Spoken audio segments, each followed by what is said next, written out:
इस चैनल को सब्सक्राइब करें और बेल बटन अवश्य दबाएं। पिछले शुभ कर्मों से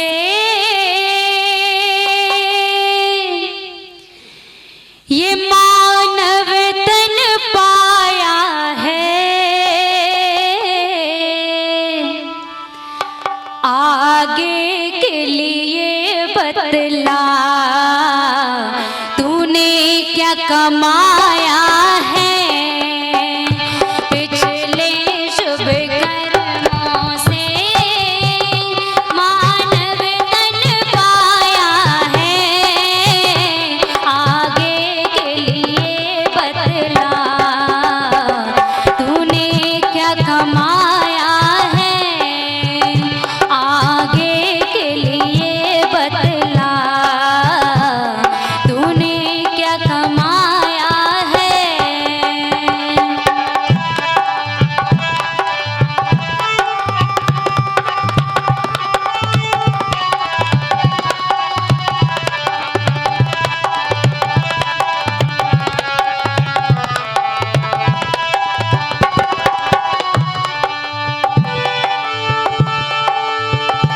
ये चोला अनमोला, इसमें ना कोई भरम। ये चोला अनमोला, इसमें ना कोई भरम। बुद्धि से विचार करो, क्या शुभ क्या अशुभ कर्म। बुद्धि से विचार करो, क्या शुभ क्या अशुभ कर्म। जिसने नहीं तजा धर्म, यस उसका ही छाया है, आगे के लिए बतला तूने क्या कमाया है।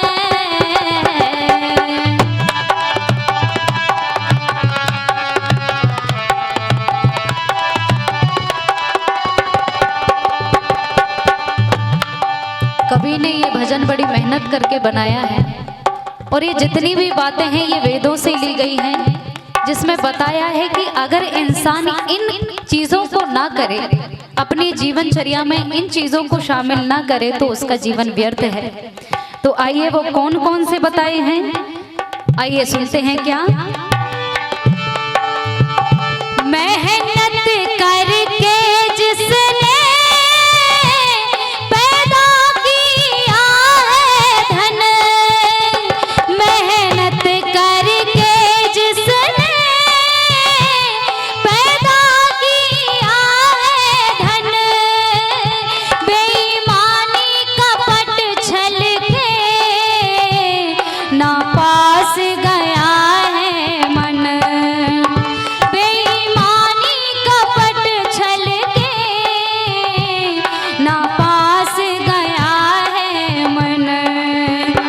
जो भूखों को भोजन श्रद्धा से कराया है, आगे के लिए बतला तूने क्या कमाया है।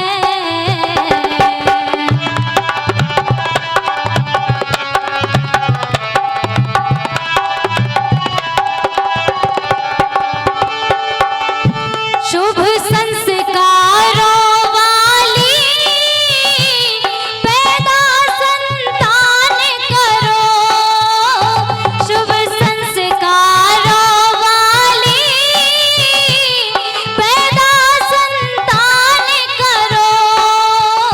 छोड़े ना कभी सतपथ, दिल में ये विचार भरो। छोड़े ना कभी सतपथ, दिल में ये विचार भरो।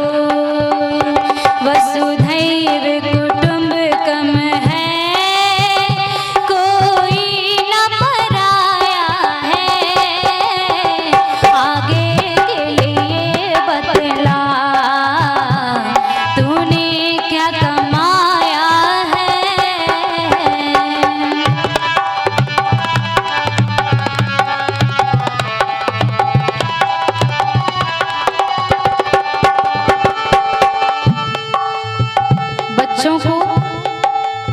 के लिए बताया है कि शुभ संस्कारों वाली पैदा संतान करो, छोड़े ना कभी सतपथ दिल में ये विचार भरो।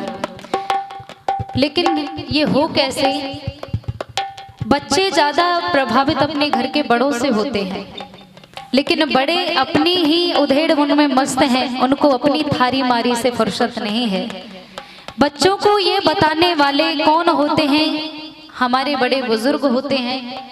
मैं जब कभी महसूस करती हूँ तो मैं जब छोटी थी तो मेरे दादाजी रामायण पढ़ते थे, जो वो हमें बातें बताते थे, कोई कहानी सुनाते थे, उनका हमारे ऊपर क्या प्रभाव पड़ता है मैं आपको बता नहीं सकती। बचपन में सुनी गई बात मरते दम तक इंसान भूलता नहीं है। तो आप भी कभी महसूस कीजिएगा उन लोगों को जिन्होंने आपको कहानियां सुनाई हो, कुछ किस्से कहानियां चुटकुले सुनाए हो, तो उनका आपके ऊपर क्या प्रभाव पड़ा है ये महसूस करके सोचिएगा। तो आपका भी कर्तव्य है कि अपने बच्चों को कोई शाम के समय सोते समय बच्चों को एक कहानी जरूर सुनाएं, अपने चाहे वो देशभक्त की हो चाहे अपने जीवन से जुड़ी हुई हो, बच्चों को सरल कहानियां जरूर सुनाएं। उनके लिए यहाँ पुस्तकें हैं, पुस्तकें ले जाइएगा। इनसे बच्चों के विचार जो है अच्छे बनेंगे, बड़े होकर के वो अच्छे बनेंगे। इसलिए गानों का यही महत्व है, जिनका असर ही ना हो उनका कोई महत्व ही नहीं है। इसलिए एक एक चीज़ों को अपने जीवन में अपनाना चाहिए और उनका क्या प्रभाव होता है, बड़ा अद्भुत प्रभाव होता है, कभी महसूस कीजिएगा। और क्या बताया है?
अनुभव कल्पों तक आया है। मैंने एक बात बताई थी आपको कि जब आप दिन में एक बार ईश्वर का ध्यान करेंगे तो आप पाएंगे आपका मन पूरे दिन प्रसन्न रहेगा, आनंदित रहेगा। जैसे हम भोजन करके पानी पी के अपने शरीर को शांत कर लेते हैं, शरीर को तृप्त कर लेते हैं, इसीलिए आत्मा की भी एक भूख होती है जो केवल और केवल ईश्वर के भजन से ही शांत हो सकती है। जब हम भोजन कर लेते हैं तब कितना आनंद आता है कि आहा पेट भर गया, भूख शांत हो गई। तो जब हम भजन करते हैं, हमारी आत्मा की भूख को शांत करते हैं, तो सोचिए हमें तब कितना आनंद आएगा। भोजन करके हमको सुख की प्राप्ति होती है, मगर जब हम भजन करते हैं तब हमें आनंद की प्राप्ति होती है।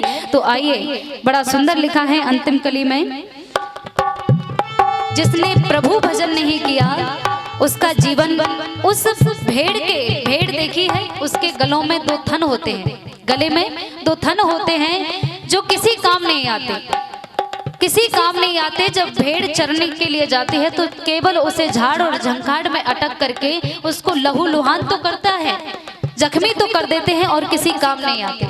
जो ईश्वर का भजन नहीं करता मनुष्य जीवन में, उसका जीवन भी कुछ इसी प्रकार का हो जाता है। तो कवि ने बड़ा सुंदर लिखा है, क्या नहीं मोक्ष प्राप्त